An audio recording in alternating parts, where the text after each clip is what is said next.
in our community can do it in 4 seconds, 5 seconds, 9 seconds, 11 seconds. It's not like, hey, I'm getting to the divine ahead of you. It's just like they've done it so many times, like it's like driving a stick shift. It's not a difficult thing, but they practiced.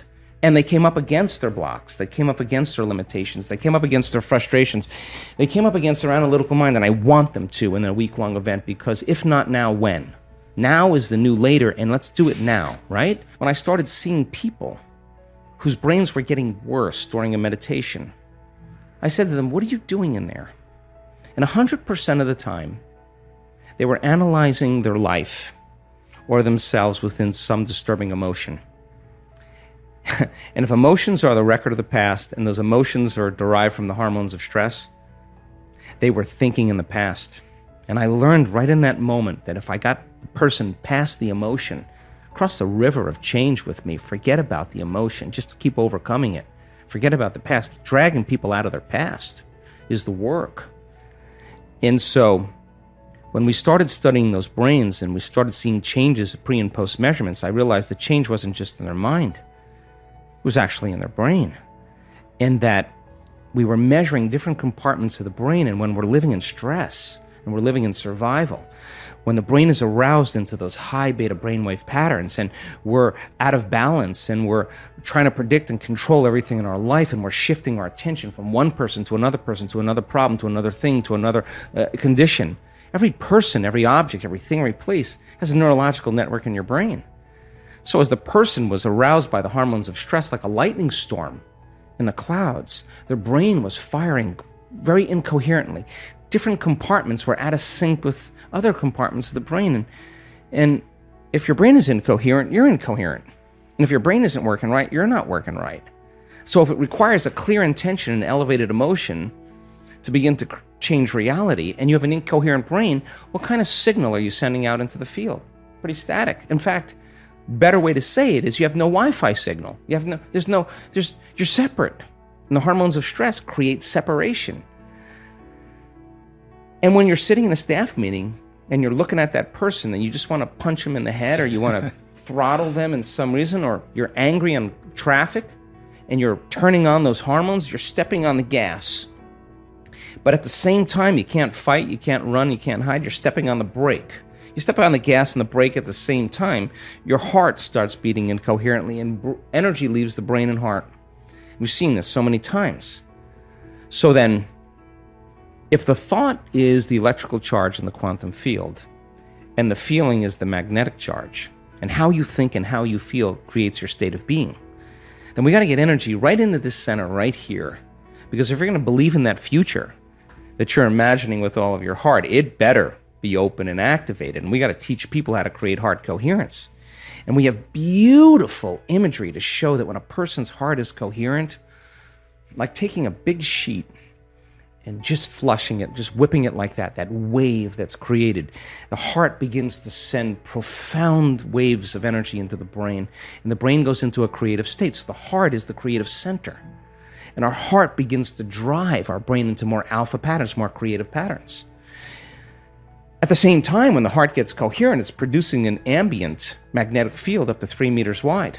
Now you're more wave, less particle, more energy, less matter. You're emitting a coherent signature. Now that energy is frequency, and that frequency carries information. So when energy begins to activate the heart, and you're giving thanks for the event before it's happened, your body's so objective, it's believing that it's happening to you, because what is the emotional signature of gratitude? When you get something favorable, you receive something favorable, something just happened to you that you like, something's happening to you, you say, thank you. The feeling of gratitude, the emotional signature, means it's happening to you, it's already happened. So it is the ultimate state of receivership. So teach a person how to give thanks before it happens, open their heart, and their heart's like a pounding of a drum or dropping a pebble in water, is producing this field. It's that energy, that creative energy, can carry the thought of their health. It can ride, that intention can ride on the wave. That could be wealth, new relationship, suffering. And the energy does not carry the thought of health. It carries a different set of thoughts. So people say to me, well, I can't open my heart. Well, I ask them, well, what do you practice feeling all day long anyway? Because you're so good at feeling something else, you haven't practiced feeling it. So then when we teach people this formula, they have to keep overcoming their thoughts, overcoming their impatience, overcoming the programs, they come right up against it. Anything that's standing in the way between them and their connection, they got to do business with it. And so as they start removing those veils, those masks, those layers, and they start crossing that river of change, and their heart starts to open a little bit, and they feel a little bit more, and they feel a little bit more, and their brain is coherent. Now they have a coherent brain and a coherent heart. The balance between the two is an exchange of information that's not coming from out there, it's coming from within them. And now they have a Wi-Fi signal. And now they're connected. When your heart opens and your brain is coherent, you feel connected to something greater. You don't feel separate any longer.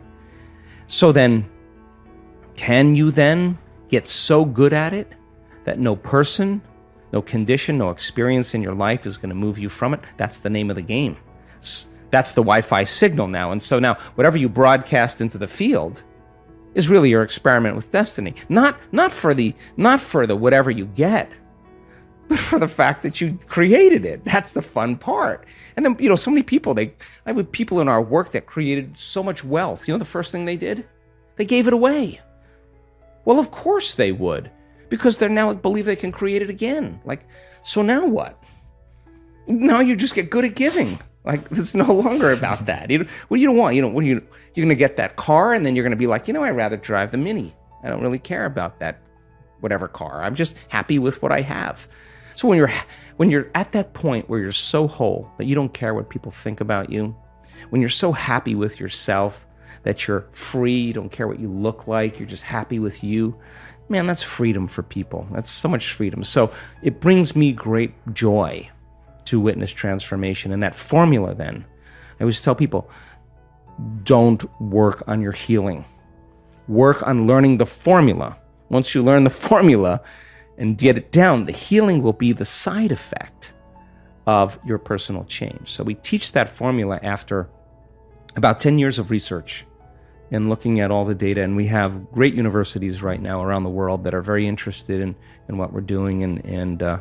It happens once, it's an incident. It happens twice, it's a coincidence. It starts happening over and over again. It's a law. So we're seeing people, all shapes, all colors, all ages, all sizes, doing the miraculous. Yeah. Hell is living in survival. That's it. And you either live in survival or you live in creation. And living in creation is such an elegant moment because you have to disconnect from everything known. And you have to get so present that time is no longer of the essence. You are in the internal present moment. This is a flip, because when we're living by our senses in three-dimensional reality, this space-time continuum, there's an infinite amount of space. And with an infinite amount of space, I'm local. I have a body, I'm local in space and time. And then I want to move from here to the door. At one point of awareness, Joe Dispenza, my other point of awareness, the door. So in order for me to go from here to the door, I got to move my body through space. And guess what? That takes time. So if I'm creating matter to matter, here's me, Joe Dispenza, where's my dream? Way over there. Why is it way over there? Because my brain is automatically estimating how long I'm going to have to work and go back and forth to work. And it's going to take time and it's going to take energy to finally manifest that home or that car or whatever. And you're going to have to work harder.